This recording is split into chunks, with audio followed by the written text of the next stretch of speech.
ಮೂಡಲಗಿರಿಯಪ್ಪನ ಪಾಣಿ ಸೇವೆಯ ಪ್ರಯುಕ್ತ ಉಪಾರಹಳ್ಳಿ, ನಾಗಮಂಗಲ ತಾಲೂಕು, ಮಂಡ್ಯ ಜಿಲ್ಲೆ ಸಮಸ್ತ ಭಕ್ತಾದಿಗಳು ಭಾಗವಹಿಸಿ ಇಂದು ಸಂಜೆ 7 ಗಂಟೆಗೆ ಸ್ವಾಮಿಯ ಪ್ರಸಾದವನ್ನು ಸ್ವೀಕಾರ ಮಾಡಿ ಶ್ರೀ ಮೂಡಲಗಿರಿಯಪ್ಪನ ಕೃಪೆಗೆ ಪಾತ್ರರಾಗಬೇಕಾಗಿ ತಮ್ಮಲ್ಲಿ ಮನವಿ.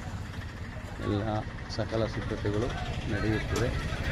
ದಯಮಾಡಿ ಎಲ್ಲ ಭಕ್ತಾದಿಗಳು ಭಾಗವಹಿಸಿ ಭಗವಂತನ ಕೃಪೆಗೆ ಪಾತ್ರರಾಗಿ ಬೇಕೆಂದು ನಮ್ಮಲ್ಲಿ ವಿನಯಪೂರ್ವಕ ಮನವಿಗಳು. ಭಗವಂತನ ಪ್ರಾಣಿ ಸೇವೆಯ ಪ್ರಯುಕ್ತ ಎಲ್ಲ ಭಕ್ತಾದಿಗಳು ಸಾವಧಾನದಿಂದ ಕಾರ್ಯಕ್ರಮದ ತಯಾರಿಯನ್ನು ನಡೆಸುತ್ತಾರೆ. ಎಲ್ಲ ಭಕ್ತಾದಿಗಳು ಇಂದು ಸಂಜೆ ಆಗಮಿಸಿ ದೇವರ ಕೃಪೆಗೆ ಪಾತ್ರರಾಗಬೇಕಾಗಿ ತಮ್ಮನ್ನು